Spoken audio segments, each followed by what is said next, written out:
ऐसे कल 15 थे, आज उन्होंने संवेदनशीलता देखते हुए 3 और जनपद ऐड किए हैं।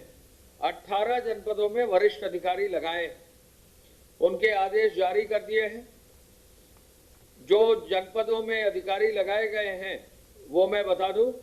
आगरा में श्री आलोक कुमार प्रथम, प्रमुख सचिव अवस्थापना और औद्योगिक विकास, उनके साथ अजय आनंद वहां के एडीजी रहेंगे और डॉक्टर मधु सक्सेना निदेशक स्वास्थ्य रहेंगी। फिरोजाबाद में श्री अनिल कुमार द्वितीय, मंडलायुक्त आगरा, उनके साथ श्री सतीश गणेश वहां के आईजी और डॉक्टर एसके मजूमदार प्रमुख अधीक्षक मेडिकल कॉलेज आगरा रहेंगे नव प्रोन्नत। लखनऊ के लिए श्री दीपक कुमार प्रमुख सचिव आवास एवं शहरी नियोजन, उनके साथ CP police commissioner Sujit Pandey ji स्वयं और डॉक्टर सुनील कुमार पांडे राज्य मानसिक स्वास्थ्य अधिकारी। रायबरेली के लिए commissioner Lucknow Shri Mukesh Meshram, IG Lucknow Shri SK Bhagat एवं संयुक्त निदेशक स्वास्थ्य डॉक्टर डीके सिंह। मेरठ के लिए श्री टी वेंकटेश प्रमुख सचिव सिंचाई एवं जल संसाधन, श्री प्रशांत वर्मा वहां के एडीजी एवं डॉक्टर अखिलेश धवन वहां के संयुक्त निदेशक यहां के लखनऊ के स्वास्थ्य भवन। गाजियाबाद में श्री सुधीर गर्ग प्रमुख सचिव वन पर्यावरण एवं जलवायु, श्री प्रवीण कुमार आईजी मेरठ एवं डॉक्टर ए.के. पालीवाल पूर्ववत नोडल अधिकारी के रूप में कार्य देखते रहेंगे। श्री गौतम बुद्ध नगर में श्री नरेंद्र भूषण पहले से देख रहे हैं, सीईओ ग्रेटर नोएडा, श्री आलोक कुमार वहां के सीपी स्वयं देखेंगे और डॉक्टर अवधेश कुमार यादव संयुक्त निदेशक मलेरिया लखनऊ। बुलंदशहर के लिए श्रीमती अनीता मेश्राम आयुक्त, श्री दीपक रतन आईजी यातायात यहाँ लखनऊ से जाएंगे और डॉक्टर विनोद कुमार सिंह वरिष्ठ परामर्शदाता एमडी नेत्र चिकित्सालय प्रयागराज। कानपुर नगर के लिए नितिन रमेश गोकर्ण प्रमुख सचिव लोक निर्माण विभाग, जयनारायण वहां के सिंह एडीजी वो देखेंगे और डॉक्टर विकास सिंघल संयुक्त निदेशक मलेरिया देखेंगे। मुरादाबाद के लिए श्री अनुराग श्रीवास्तव प्रमुख सचिव नमामि गंगे, श्री रमित शर्मा वहां के आईजी मुरादाबाद और डॉक्टर अखिलेश कुमार निदेशक चिकित्सा स्वास्थ्य। बिजनौर के लिए श्री अजय चौहान आवास आयुक्त, श्री राम कुमार अपर पुलिस महानिदेशक पीएसी, डॉक्टर अनिल मिश्रा संयुक्त निदेशक स्वास्थ्य भवन लखनऊ। अमरोहा के लिए डॉक्टर सेंथिल पांडियन सी प्रबंध निदेशक राज्य पारेषण निगम, Vijay Prakash IG fire services और डॉक्टर विमल कुमार बेसवार संयुक्त निदेशक। सहारनपुर के लिए श्री पी गुरु प्रसाद आयुक्त आबकारी, श्री उपेंद्र अग्रवाल पुलिस उप महानिरीक्षक सहारनपुर एवं डॉक्टर अनिल कुमार सिंह संयुक्त निदेशक स्वास्थ्य। इसके अलावा शामली के लिए श्री संजय कुमार, श्रीमती लक्ष्मी सिंह पुलिस की तरफ से आईजी पीटीएस मेरठ और डॉक्टर पीपी सिंह प्रधानाचार्य मेरठ। बस्ती श्री सुरेश चंद्रा प्रमुख सचिव श्रम, विजय भूषण आईजी पुलिस भर्ती बोर्ड और डॉक्टर जावेद हयात संयुक्त निदेशक लखनऊ। औरैया के लिए श्री सुधीर एम बोबड़े कमिश्नर कानपुर, औरैया के लिए ही मोहित अग्रवाल आईजी कानपुर रेंज और संभल के लिए श्री वीरेंद्र कुमार कमिश्नर मुरादाबाद मंडल, संभल के लिए ही श्री अमित चंद्रा पुलिस महानिरीक्षक पीएसी और सीतापुर के लिए श्रीमती रोशन जैकब सचिव और साथ में एडीजी मुख्यालय नीरा रावत जी जो है अपर पुलिस महानिदेशक जो है जाकर वहां पर सीतापुर में कार्य देखेंगी। इस प्रकार 18 जनपदों में वरिष्ठ अधिकारी लगाए गए हैं और जिनका आज बैठक भी कई अधिकारियों की माननीय मुख्यमंत्री जी के स्तर पर सुबह हो गई है। उन्होंने बहुत ही स्पेसिफिक निर्देश सभी वरिष्ठ अधिकारियों को दिए हैं और उन निर्देशों के अनुरूप उन्हें कार्य करना है। जो अधिकारी यहाँ से गए हैं उनमें उन अधिकारियों को वहाँ पहले ही तमाम सारे लोग जो सीएम हेल्पलाइन से विदेशों से आए हैं उनकी समीक्षा करना, वहाँ जो जमात से जुड़े व्यक्ति जो पॉजिटिव पाए गए हैं, जिनका क्वारंटाइन चल रहा है, उनकी समीक्षा करना। वहाँ मेडिकल इन्फेक्शन ना हो, प्राइवेट हॉस्पिटल्स में भी कोई स्प्रेड ना हो, इसकी पूरी ट्रेनिंग और इसकी जनरल ओपीडी और इसकी स्क्रीनिंग करना। टेलीमेडिसिन की समीक्षा करना और टेलीमेडिसिन को आगे ले जाना, इसका पूरा कार्य देखना। ट्रेनिंग कार्यक्रम, विशेष रूप से प्राइवेट हॉस्पिटल्स में ट्रेनिंग का कार्यक्रम देखना, ये देखना। साथ साथ इमरजेंसी सर्विसेज की समीक्षा करना, कोविड नॉन कोविड हॉस्पिटल्स का निरीक्षण करना, इसके साथ साथ क्वारंटाइन केयर सेंटर्स का भी निरीक्षण करना और खाद्यान्न वितरण का भी जो है समीक्षा करना। वॉलंटियर्स की व्यवस्था क्या है वो देखना, कम्युनिटी किचन देखना, खाद्यान्न की कमी ना हो यह चेक करना और साथ साथ लॉकडाउन की व्यवस्था पूरी दुरुस्त है कि नहीं, यह एक कार्रवाई जो है वरिष्ठ अधिकारी फील्ड में जाकर करेंगे। ये बहुत ही मजबूत एक व्यवस्था माननीय मुख्यमंत्री जी ने कल से आदेशित किया है। आज ही से सभी अधिकारी 5 से 6 दिन के लिए जनपदों का प्रवास करेंगे और वहीं पर रहकर इन सब बिंदुओं पर कार्रवाई सुनिश्चित करेंगे।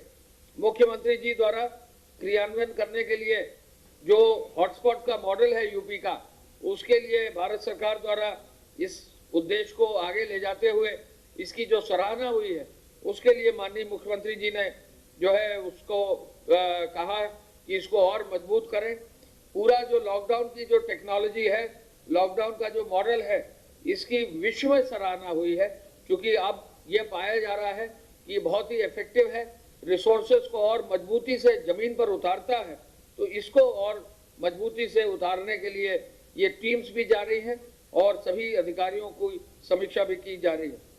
सोशल डिस्टेंसिंग को प्रत्येक दिशा में फील्ड में रखा जाए, यह माननीय मुख्यमंत्री जी ने आज पुनः इस पर बल दिया है। उन्होंने इस बात पर भी बल दिया है कि यह निश्चित किया जाए कि हॉटस्पॉट क्षेत्र में पहले भी निर्देश दिया था, केवल मेडिकल की, सैनिटाइजेशन की, होम डिलीवरी की टीम के अलावा कोई भी ना जाए। उन्होंने यहाँ भी कहा है कि वहाँ मीडिया का भी जो है हॉटस्पॉट के अंदर जाना उचित नहीं है और कोई भी मीडिया के लोग भी हॉटस्पॉट क्षेत्र में जहाँ पूरी बैरिकेडिंग की व्यवस्था है वहाँ न जाए तो ज़्यादा अच्छा रहेगा। माननीय मुख्यमंत्री जी ने अन्य प्रदेशों के बारे में एक योजना भी बनाने का निर्देश दिया है, जहां अन्य प्रदेशों में 14 दिन क्वारंटाइन में पूरे कर लिए गए हैं, ऐसे श्रमिकों को, कामगारों को, मजदूरों को कैसे वापस लाया जाएगा, इसकी योजना बनाने का भी निर्देश उन्होंने दिया है। और ये कहा है कि ऐसे लोगों की सूची, इनकी टेस्टिंग हो गई कि नहीं, संबंधित राज्य सरकारों से वार्ता करके ये भी एक योजना बनाई जाए। प्रदेश की सीमा तक ऐसे लोगों को कैसे लाया जाएगा और फिर इनको कैसे क्वारंटाइन में 14 दिन रखा जाएगा और शेल्टर होम्स और आश्रय स्थलों को कैसे हम सैनिटाइज करेंगे, ये भी निर्देश उन्होंने दिए हैं।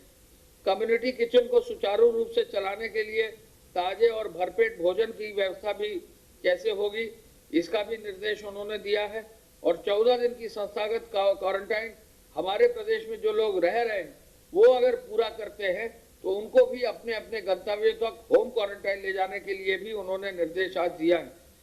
मुख्यमंत्री जी ने कहा है कि प्रदेश में 20 या 20 से अधिक जो पॉजिटिव जनपद है, उन पर जो ये नोडल अधिकारी जा रहे हैं उनकी वो नियमित समीक्षा करेंगे, सुबह शाम समीक्षा करेंगे और ऐसे अधिकारियों को अपनी ईमेल से जो है रिपोर्ट माननीय मुख्यमंत्री जी के कार्यालय में और संबंधित स्वास्थ्य विभाग को और हमारे गृह विभाग को और सभी अन्य विभागों को देनी होगी, जिससे कि जिलों की वरिष्ठ अधिकारियों की समीक्षा बहुत तेजी से उसको आगे बढ़ाया जा सके। मुख्यमंत्री जी ने एक चीज पर बल दिया, आज फिर मेडिकल इन्फेक्शन ना हो। कुछ जनपदों में जो है उन्होंने विशेष रूप से कहा है कि वहाँ अस्पतालों में पीपीई मास्क, सैनिटाइजर, इनको पुनः एक समीक्षा कर लें और सुरक्षा प्रबंधों को कड़ाई से लागू करें, इन पर विशेष ध्यान देने की आवश्यकता है। प्रत्येक जनपद में कोविड और नॉन कोविड अस्पताल चिन्हित किए जाएं और ऐसे मरीज जो कोरोना के मरीज हैं वो केवल कोविड अस्पताल में जाएं और अन्य मरीज केवल जो है नॉन कोविड अस्पताल में जाएं। इस व्यवस्था को भी बहुत ही सख्ती और कड़ाई से निर्देशित उन्होंने किया है। मेडिकल स्टाफ के संक्रमण के बचाव के लिए प्रशिक्षण और चिकित्सालयों में सुरक्षा व्यवस्था संक्रमण से सुरक्षा की व्यवस्था करने के लिए भी उन्होंने निश्चित आदेश दिए हैं। और उन्होंने कहा है कि प्रत्येक दशा में L1 जो अस्पताल हैं वहां पर ऑक्सीजन की व्यवस्था भी करी जाए।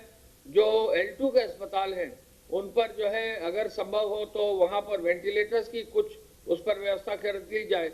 और L3 अस्पताल में तो हर बेड पर वेंटिलेटर की व्यवस्था रहती है।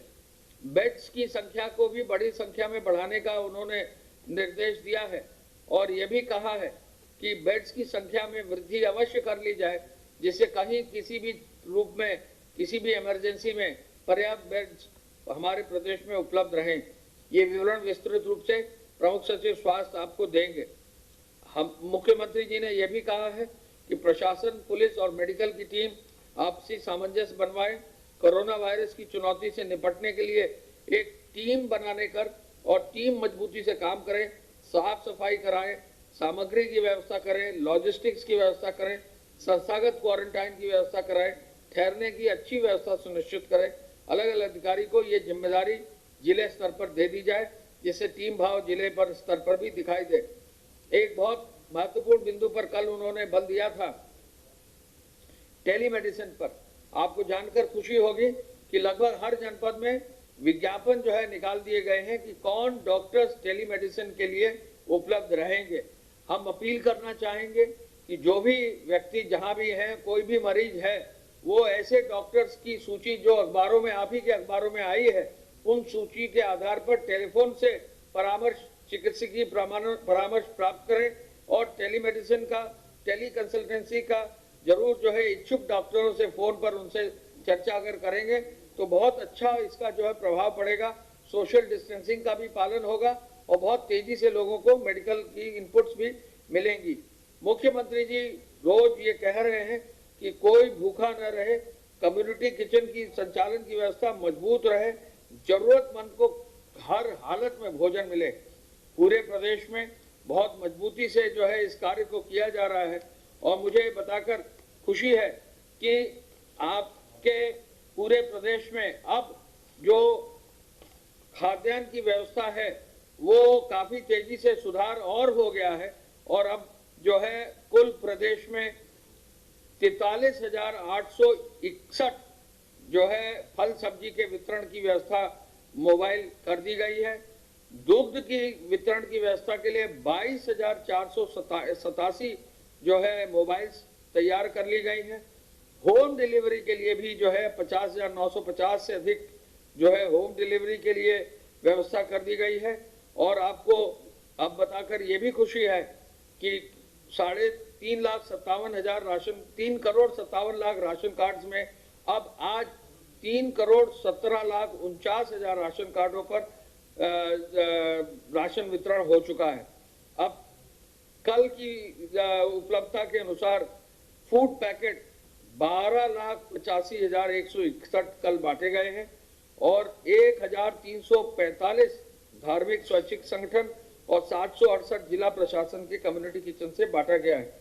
बहुत अच्छी संख्या में इसका वितरण हुआ है और हम पुनः ये बताना चाहेंगे कि अब जो है औद्योगिक विकास द्वारा भी तेजी लाई गई है और काफी संख्या में औद्योगिक इकाइयों को भी अब जो है शुरू करने की अनुमति जनपद स्तर पर दे दी गई है और लगभग 7,000 से अधिक इकाइयां जो है जनपद स्तर पर कार्यरत है। हम ये भी आपको बताना चाहेंगे कि राजस्व विभाग भी जो है अपने स्तर पर जिन लोगों को 14 दिन की क्वारंटाइन पूरी हो जा रही है जनपद स्तर पर, उनको अपने अपने घरों तक होम क्वारंटाइन तक भेजने का व्यवस्था कर रहा है। जिले के जिलाधिकारियों को ये निर्देश दे दिए गए हैं, जो भी 14 दिन का जो है अपना क्वारंटाइन पूरा कर चुके हैं इंस्टीट्यूशनल, अब वो घर जा सकते हैं और उनको घर जाने की व्यवस्था सुनिश्चित की जाएगी। मैं पुनः इस अवसर पर ये कहना चाहूंगा कि जो महत्वपूर्ण निर्णय आज माननीय मुख्यमंत्री जी द्वारा लिया गया है 18 जनपदों के लिए, इसकी निरंतर समीक्षा की जाएगी और वरिष्ठ अधिकारी आज ही जिलों में पहुंचकर अपना कार्य शुरू करेंगे। मैं प्रमुख सचिव चिकित्सा स्वास्थ्य को चाहूंगा कृपया अपनी ओर से, वो चरणबद्ध रूप से होगा। जी अभी आज तक प्रदेश में जो संक्रमण के कुल प्रकरण आए हैं वो हैं 1604 1604। ये प्रकरण 57 जिलों से आए हैं। इनमें से 206 डिस्चार्ज किए जा चुके हैं। पूर्णतः उपचारित होने के बाद 206 अपने घर वापस लौट चुके हैं। 24 लोगों की दुर्भाग्यपूर्ण मृत्यु हुई है और एक्टिव इन्फेक्शन 1374 1374 एक्टिव इन्फेक्शन है। 11 में एक्टिव इन्फेक्शन नहीं है। 1374 एक्टिव इन्फेक्शन इस समय है। 1374। अभी आपको अपर मुख्य सचिव गृह ने आपको अवगत कराया कि माननीय मुख्यमंत्री जी ने 18 जिलों में वरिष्ठ अधिकारियों को भेजने का निर्णय लिया है। उस क्रम में 18 जिले में एक एक चिकित्सा के भी वरिष्ठ अधिकारी भेजे जा रहे हैं। ये सभी जनपद ऐसे हैं जहां की केसेस की संख्या ज़्यादा थी और इस समय जो हम लोग ट्रेंड देख रहे हैं, आपने भी महसूस किया होगा कि पिछले कुछ समय में लगातार 3 डिजिट में नंबर्स बढ़ रहे थे। 100 से ज़्यादा नंबर्स बढ़ रहे थे, पर पिछले कुछ 2-3 दिनों से अब हम फिर से 2 डिजिट में आ गए हैं और नंबर्स हमारे घटे हैं। कल शाम से अगर हम अभी जो आज सुबह का हम कंपाइल करते हैं, 2 बार कंपाइलेशन होता है, शाम में भी आपको हम भेजते हैं। अगर हम कल शाम की फिगर से अभी की तुलना करें तो 94 केसेस बढ़े हैं। कल शाम में 1510 थे, 1604 में आपको बता रहा हूँ। तो ये 94 जो केस हैं ये कुल मिलाकर के 13 जिलों से आए हैं। हालांकि हमारे जो इन्फेक्शन है वो 46 जिलों में एक्टिव इन्फेक्शन है, लेकिन केसेस हमारे अब बहुत ही कम जिलों से रिपोर्ट हो रहे हैं। 13 जिलों से ये 94 केसेस रिपोर्ट हुए हैं और उसमें भी 94 में से 80 जो हैं ये केवल 5 जिलों से रिपोर्ट हुए हैं। कानपुर, सहारनपुर, आगरा, फिरोजाबाद, मुरादाबाद, इन 5 जिलों से 94 में से 80 केस इन 5 जिलों से रिपोर्ट हुए और जो 14 केस हैं वो बाकी के 8 जिलों से रिपोर्ट हुए। ये अधिकांश हॉटस्पॉट से ही है। तो इस प्रकार जो स्ट्रैटेजी है लॉकडाउन में हॉटस्पॉट बना करके कंटेनमेंट करने की, उसका लाभ देखने को मिल रहा है और अगर ये कंटेनमेंट की स्ट्रैटेजी हम लोग इसी तरह से करते रहे तो इसको नियंत्रित कर पाना संभव हो सकेगा। जो इस दौरान चूंकि जनरल ओपीडी नहीं चल रही है अस्पतालों में, तो टेली कंसल्टेशन से लोगों को इसकी सुविधा मिल सके, इसके लिए शासन की ओर से एक शासनादेश पूर्व में भी जारी किया गया था, जिसमें जो निजी क्षेत्र के चिकित्सक हैं उनके लिए भी ये अनुमन्य किया गया था कि वो भी अपना टेली कंसल्टेशन से या वो चाहें तो टेलीमेडिसिन से अपनी चिकित्सकीय परामर्श अपना जो है वो दे सकते हैं।